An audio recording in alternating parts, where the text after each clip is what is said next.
If you're still trying to be liked by everyone, I've got bad news for you. You're not even liked by yourself. Harsh? Yes. True? Absolutely. Nice guys don't just finish last. They're not even in the race. They're still at the starting line, holding the door open for everyone else. And before you click away, ask yourself, when's the last time people actually respected you, without you having to bend over backwards for it? Stay with me. You're about to find out why being liked is overrated. You were taught to be kind, polite, and selfless. Share your toys, don't talk back. Always help others, and now you're exhausted, overlooked, and wondering why Karen from accounting walks all over you with heels made of broken boundaries. Here's the truth. Being a people pleaser doesn't make you noble. It makes you manipulable, and people can smell desperation.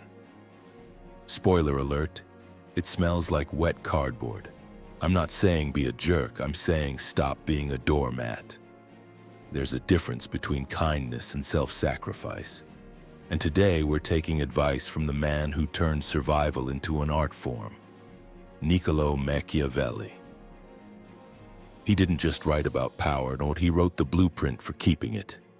By the end of this video, you're going to know exactly how to stop pleasing others, start respecting yourself, and maybe make a few people nervous in the process. Oh, and while you're here, hit that subscribe button. Because if you think this is blunt, wait until you see what's coming next week. You think being kind makes people like you? Wrong. It just makes them expect more from you. Constantly.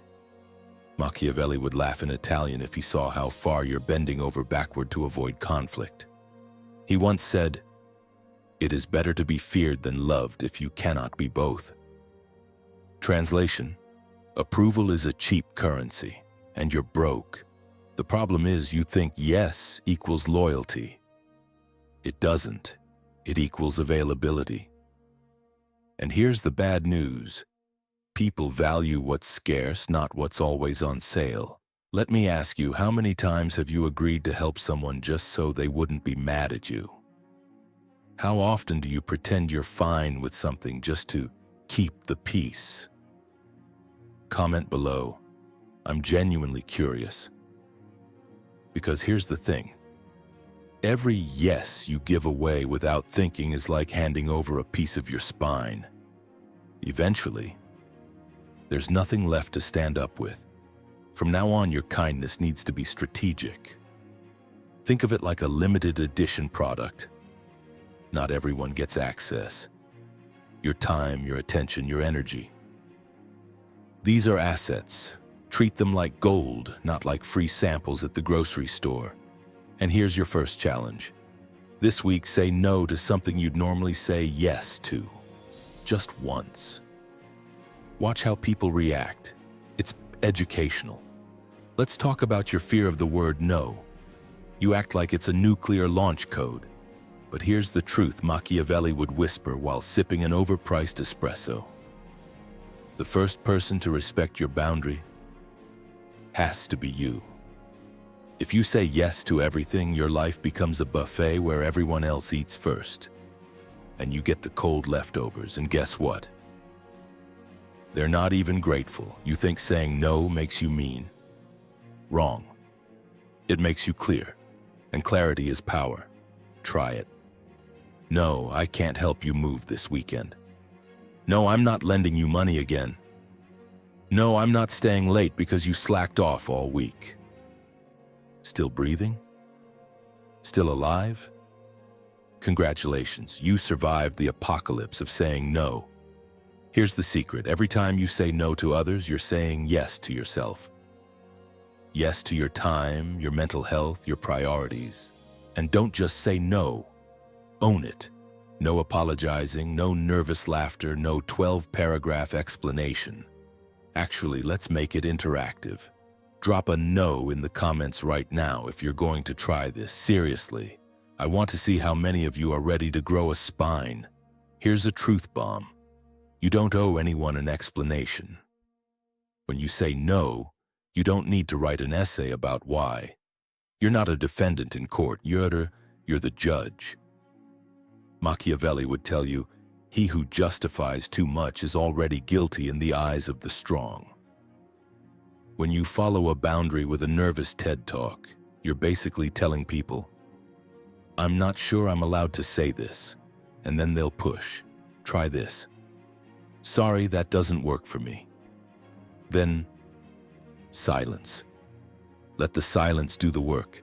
Let people wonder. Let them stew. And if they get uncomfortable, good. Discomfort is the tax they pay for trying to cross your boundaries. Quick side note. If you're still watching and thinking, this is harsh, you're right. But harsh is what works. And you wouldn't still be here if you didn't need this, so maybe subscribe. Here's the test. If you stop doing favors for them tomorrow, would they still call you? Respect doesn't come from baking cupcakes for the office or always saying yes with a smile. It comes from having standards and actually enforcing them. You teach people how to treat you by what you tolerate. Say it with me. What you tolerate, you approve of. The person who always gives eventually gets taken for granted. The person who says, I won't tolerate that, instantly gets treated like royalty. People test boundaries. That's what humans do. And when they hit a wall instead of a welcome mat, they adjust. This isn't about being cruel, it's about being clear. So here's your second challenge. Think about one person in your life who drains you. Now imagine telling them, I'm not available for that anymore. Would they get mad? Probably. Would they respect you more? Definitely. Drop in the comments the one type of person you think needs to hear no from you. Let's compare notes. Self-respect isn't about feeling good. It's about acting right, even when you don't feel like it. Bubble baths and journaling are nice, but self-respect is when you choose boundaries over approval and purpose over comfort. Machiavelli believed that power is all about perception, and people respect what you project. If you move like you're desperate, you attract users. If you move like you're valuable, you attract respect. Here's how to project value. Delay responses. Don't answer every text within 30 seconds. Pause before committing. Makes you look intentional. Speak slower. Confidence has no rush. Use silence as punctuation. Makes people lean in. These aren't just habits. They're signals. Signals that you choose who gets access to you. And here's a fun one. Next time someone pushes you, don't react right away. Just look at them. Wait. Let the awkwardness sit in the air. If you try this, tell me in the comments how they reacted, because I promise it's like magic. Here's what's going to happen once you stop pleasing everyone. People will get uncomfortable, they'll guilt trip you, they'll say, you've changed. Good.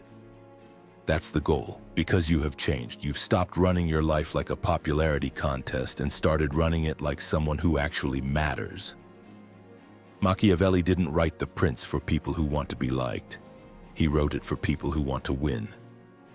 You can win with clarity, boundaries, and self-respect without turning into a villain. But you can't win by letting people walk over you.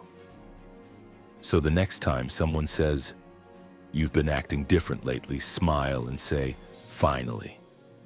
And hey, if you made it this far, you clearly want more of this brutal truth.